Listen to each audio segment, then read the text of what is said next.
Hello दोस्तों, आपका बहुत बहुत स्वागत है मेरे नए ब्लॉग में। दोस्तों अभी बज रहे हैं दोपहर के 11:40। 12 बजने वाले हैं और मेरा अभी हो रहा है खाना बनाने का भी टाइम। और मैं ऐसे बैठी थी तो मैंने सोचा एक ब्लॉग ही बना लेते हैं। और ब्लॉग बनाने का कुछ रीज़न भी है आज। और अभी वैसे फ़िलहाल मैं घर में अकेली हूँ, क्योंकि मैं घर में यहाँ रहती हूँ, मेरे दोनों बेटे और मैं, हम तीनों लोग रहते हैं। तो आज मेरे बड़े वाले बेटे का है एग्ज़ाम। अभी तो सुबह ही चला गया था, 8 बजे गया था। और उसके साथ साथ छोटा वाला बेटा भी गया है, क्योंकि अभी मोटरसाइकिल से जाते हैं दोनों। तो मैं सोचती हूँ दोनों साथ में रहें तो अच्छा रहेगा, मुझे भी अच्छा लगता है जाते हैं दोनों तो। लेकिन सबसे बड़ी दिक्कत ये होती है जब वो चले जाते हैं, मैं घर में अकेली पड़ती हूँ तो मुझे बहुत ही ऐसे बोरियत लगता है। चलिए थोड़ा सा अपने बारे में बता देती हूँ, मैं अपना परिचय दे देती हूँ आपको। मेरा घर कहाँ है, मैं कहाँ से हूँ, कहाँ से बिलोंग करती हूँ, हस्बैंड क्या करते हैं, चलिए बताते हैं आपको आपसे। क्योंकि अभी मैं यूट्यूब पे नई नई हूँ तो जान पहचान तो बढ़नी ही चाहिए, बिना जान पहचान के कैसे आप मुझे जानेंगे। और वीडियो को पूरा देखिएगा। और एक आज मैं ऐसी बात बताऊंगी आपको जो कि आप सबके लिए ज़रूरी है सुनना जानना, जो कि मैंने अभी तक न्यूज़ में पढ़ा था, टीवी में देखा था, लेकिन आज मेरे परिवार के साथ वो सच में हुआ है। ऐसी घटना घटी है हमारे साथ, हमारे परिवार के साथ। तो पहले आपको क्या बताऊं, अपने बारे में बताऊं या घर में जो हुआ है उसके बारे में बताऊं? चलिए पहले अपने बारे में बता देती हूँ। पहले तो मैं मेरा जो छोटा सा परिवार है मैं उसके बारे में आपको बता देती हूँ। बाकी फिर भाई बहन मायका ससुराल, ये तो भगवान की दया से सब कुछ संपन्न है मेरे पास। ससुराल भी, मायका भी, भाई बहन, भगवान की दया से सब कुछ है। तो पहले अपने छोटे से परिवार के बारे में बता देती हूँ। मेरे 2 बेटे हैं और एक बड़ा बेटा है, वो 21 साल का है, अभी अक्टूबर में 21 का पूरा हुआ है। वो बीबीए कर चुका है, अभी एमबीए कर रहा है और कॉम्पिटिटिव एग्ज़ाम की तैयारी भी कर रहा है और उसी का आज एग्ज़ाम भी देने गया है। और छोटा वाला बेटा वो 18 साल का है, जून में 18 साल का पूरा हुआ। वो भी अभी दिल्ली से कॉलेज में पढ़ाई कर रहा है, वो भी एग्ज़ाम की तैयारी कर रहा है और वो भी फॉर्म डालता है, फार्म मतलब एग्ज़ाम देता है वो भी। मेरे बच्चों में कोई दिक्कत नहीं है, ऊपर वाले की दया से, भगवान की कृपा से दोनों बहुत अच्छे हैं। और मेरे हस्बैंड आर्मी में हैं, आर्मी में जॉब करते हैं। वैसे मैं उनके साथ ही रहती थी अभी तक, लेकिन अभी मुझे 6-7 महीना हुआ है मैं यहाँ आई हूँ अपने घर में। और अभी नया घर भी बना लिया है, अपना घर भी बना लिया है, तो घर में भी रहना ज़रूरी है। तो इसलिए अभी अपने घर में शिफ्ट हुई हूँ। लेकिन मुझे नहीं लगता है कि मैं ज़्यादा दिन यहाँ अपने घर में रह पाऊँगी, क्योंकि मुझे उनके बिना रहना अच्छा नहीं लगता है। तो ये तो हो गई मेरे परिवार की बात।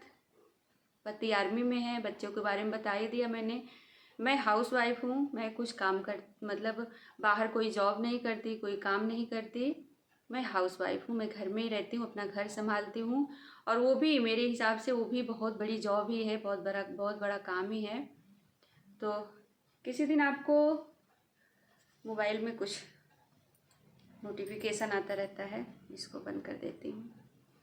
तो अभी मेरे घर में काम भी चल रहा है, नीचे का तो बन गया है, अभी नीचे का भी बचा है, इंटीरियर का काम बचा है, धीरे धीरे होता रहेगा। और ऊपर भी अभी बना रहे हैं, ऊपर का भी घर बन रहा है, काम चल रहा है। तो मेरा घर कहाँ पे है? मेरा घर बना है लखनऊ में।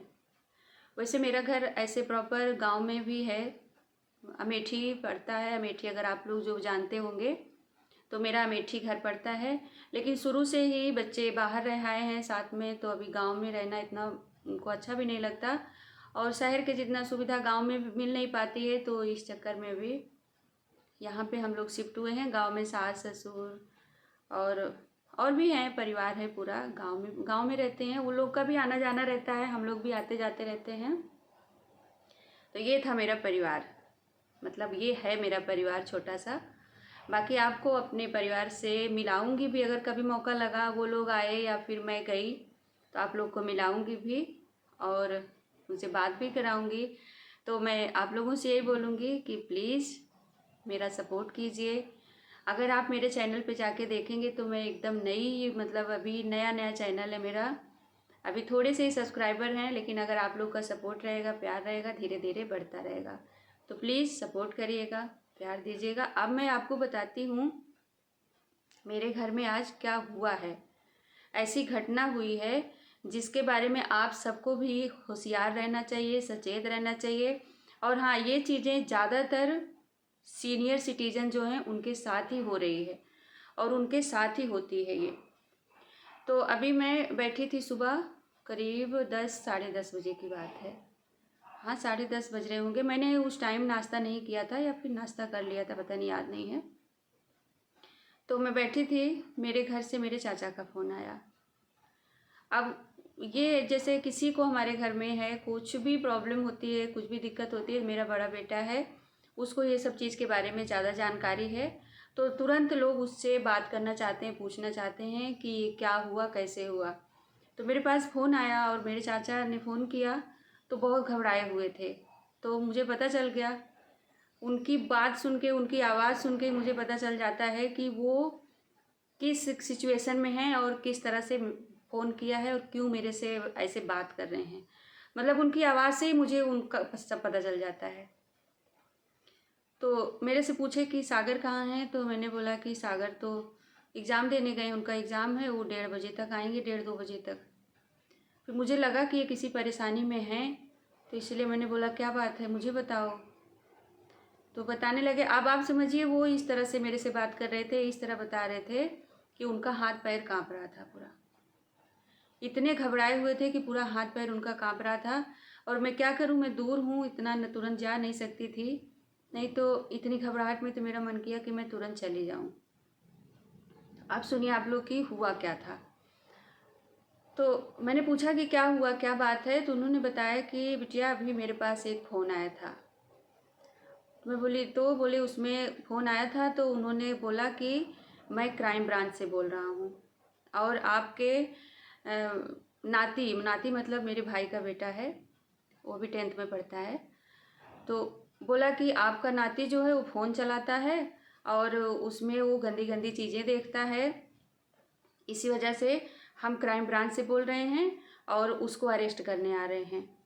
तो वो तो घबरा गए भाई, वो थोड़ा सा, मतलब वो अंदर से, तो थोड़ी सी भी घटना होती है ना, ऐसे तो बहुत ही बहादुर हैं, उनके बराबर हिम्मत किसी को है ही नहीं जितना हम, मतलब मैं उनको बचपन से देख रही हूँ। लेकिन अब उम्र के साथ मान लीजिए वो 60+ हैं, उम्र के साथ मान लीजिए, चाहे अपनों का लगाव मान लीजिए, कुछ भी मान लीजिए, वो तुरंत घबरा जाते हैं। तो उन्होंने बोला कि अभी आपके यहाँ हम आ रहे हैं, हमारी टीम जा रही है आपके बच्चे को अरेस्ट करने के लिए। तो बोला कि अच्छा। बोले, फिर पूछ रहे हैं कि आप फ़ोन पे चलाते हो, ऑनलाइन पेमेंट कर लेते हो, तो बोले नहीं, ये तो हम नहीं कर पाते हैं। तो फिर बोले आपके यहाँ से सुविधा केंद्र कितनी दूर है, तो बोले सुविधा केंद्र हमारे यहाँ से 6-7 किलोमीटर है। तो बोले अच्छा ठीक है, तुम अभी सुविधा केंद्र तुरंत पहुँचो और मैं तुमको एक नंबर दे रहा हूँ और तुम्हारे खाते में जितना भी पैसा है वो सब ट्रांसफ़र कर दो। तो वो तो घबरा गए, बोले कि अच्छा ठीक है, घबरा गए। फिर भाई भी थे, मेरे भैया भी थे, उधर ही बैठे थे, अपना घर में बात हो रही थी तो भाई भी थे। तो भाई ने फ़ोन लेके उनके हाथ से उसको थोड़ा सा, मतलब गाली गाली वाली दिया। गुस्सा लगती है, सबको गुस्सा लगती है। तो उसने उसको गुस्सा करके बोला और डांटा। तो बोले ठीक है, अगर तो ऐसे बात कर रहे हो तो अभी टीम तुम्हारे यहाँ जा रही है और तुम्हारे बेटे को उठा के लेके आएगी। बोले हाँ ठीक है, भेज दो, ले जाने दो। तो बोले कि ठीक है, तुम्हारे बेटे को अरेस्ट किया जाएगा, उसको जेल में जाना भेज दिया जाएगा, वो गंदी गंदी चीज़ें देखता है फ़ोन में। बोले ठीक है, गंदी चीज़ें देखता है, लाओ आप मुझे दिखाओ क्या देखता है, कहाँ देखता है और आपको कैसे पता चला। लेकिन इसके बावजूद भी, मतलब सारा कुछ मामला जो हुआ सब, उसका नंबर ब्लॉक कर दिया गया। जब नंबर ब्लॉक कर दिया, वो दूसरे नंबर से फिर कॉल किया, फिर से कॉल करके फिर से वही सारी बातें। तो यही सब मेरे को बताए, चाचा मेरे बताए, तो मैंने उनको समझाया भी, क्योंकि मैं ये चीज़, चाहे मान लीजिए बच्चों की वजह से, चाहे मेरे हस्बैंड भी हैं थोड़ा एक्टिव हैं ज़्यादा वो भी, और बच्चे भी एक्टिव हैं, तो मुझे ये सब चीज़ें बताते रहते हैं, वो बोलते रहते हैं कि मम्मी ऐसा कभी भी होता है, कुछ भी फ़ोन आता है, कोई बात होती है घबराना नहीं है बिल्कुल। और मुझे खुद भी इनके बारे में पता है, डिजिटल अरेस्ट वालों के बारे में मुझे खुद भी पता है।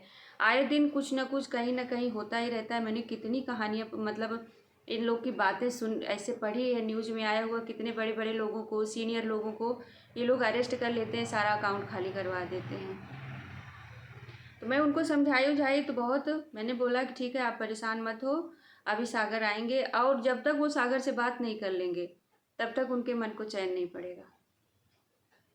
तो अभी बेटा आएगा मेरा 1:30 बजे, 1:30-2 बजे तक आएगा, तो मैं एक बार उनसे बात करवाऊंगी। तो मेरा आप लोग को बताने का बस एक ही उद्देश्य था इस चीज़ का कि आप लोग भी इस चीज़ से अलर्ट रहो, होशियार रहो, क्योंकि ये इतने कमीने लोग हैं ना कि सुबह से शाम तक इनका काम ही वही है। आदमी कोई भी है अपनी मेहनत की कमाई रख के 2-4 पैसे जो रखा है अपनी ज़रूरत के लिए रखा है, लेकिन ये इतने बेकार लोग हैं, इनको तो गाली देने का मन करता है सच में। आदमी की मेहनत की कमाई लोग लूट लेते हैं, इनको थोड़ा सा तरस भी नहीं आता है। सीनियर लोगों के साथ ऐसा काम करते हैं लोग।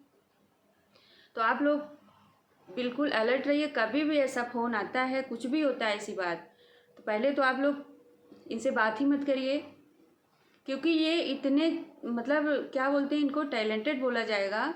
इतने टैलेंटेड होते हैं ये लोग कि आपसे इस तरह से बात करेंगे कि आप इनको पकड़ ही नहीं पाएंगे। इनकी भाई अपनी बातों में इस तरह से आप लोग आपको फंसा देते हैं, हमको फंसा लेते हैं कि ऐसे लगता है कि बिल्कुल सही सही बोल रहे हैं, बिल्कुल सच बोल रहे हैं। तो आप लोग इनसे होशियार रहिए, सतर्क रहिए, और अपने घर परिवार को भी इनको बताइए इनके बारे में। और ये वीडियो को जितना ज़्यादा हो सकेगा शेयर करना। और ये सही घटना है, सही बात है, आज सुबह की बात है, ये 9 साढ़े 9 बजे की बात है जब उनके पास फ़ोन आया था। वो 10 बजे 10 या 10:30 ऐसे इसके बीच में मेरे पास फ़ोन किए थे। तो मैंने सोचा आप लोग के साथ भी शेयर करना चाहिए, मुझे बातें बतानी चाहिए। तो सीनियर सिटीजन को तो बिल्कुल ही होशियार रहने की ज़रूरत है, सतर्क रहने की ज़रूरत है। इनके चक्कर में पड़ना नहीं है बस, ये कुछ नहीं कर पाएंगे, इनके बस का कुछ नहीं। अगर आप इनके फंसाने में फंस गए, इनकी बातों में आ गए, तब तो जो आपने अपनी मेहनत की कमाई रखी हुई है 2-4 पैसे, ये सारा ले जाएंगे। कमाई के पैसे हमारे, मेहनत के पैसे हमारे, ऐसे ये करते हैं हरामखोर। इनको थोड़ा सा शर्म भी नहीं है इनके। ये दूसरे की कमाई कर ले के कितना क्या करेंगे, कैसे इनके परिवार चलेगा, इनके बच्चे क्या करेंगे, भगवान ही जाने। खैर छोड़िए, हमको इससे कोई मतलब नहीं है, बस हमको ज़रूरत है सतर्क रहने की, होशियार रहने की। तो आप लोग सतर्क रहिएगा इनसे, और वीडियो को खूब सारा शेयर करिएगा, जिससे कि सबको इनकी सच्चाई पता चले। और मैं कोई बनावटी बात नहीं बोल रही हूँ, मैं सही बात आपको आज मैंने ये सही सच्ची घटना बताई है जो मेरे परिवार के साथ घटी हुई है। अभी तक तो मैं दूसरे का सुनती थी कि आज वहाँ पे ऐसा हुआ, आज वहाँ पे ऐसा हुआ, लेकिन ये होता है, ऐसा हो सकता है आज मेरे परिवार के साथ हुआ। तब मुझे लगा कि हाँ, ये लोग कितना ज़्यादा परेशान करते होंगे उनको जिसको ये फंसा लेते हैं। तो चलिए, ज़्यादा वीडियो को लंबी नहीं करेंगे, ज़्यादा बड़ी नहीं करेंगे, लेकिन आप लोग वीडियो को पूरा देखिएगा ज़रूर। और वीडियो अच्छी लगे तो लाइक कर देना, और मुझे एक सपोर्ट करना, अपना प्यार देना।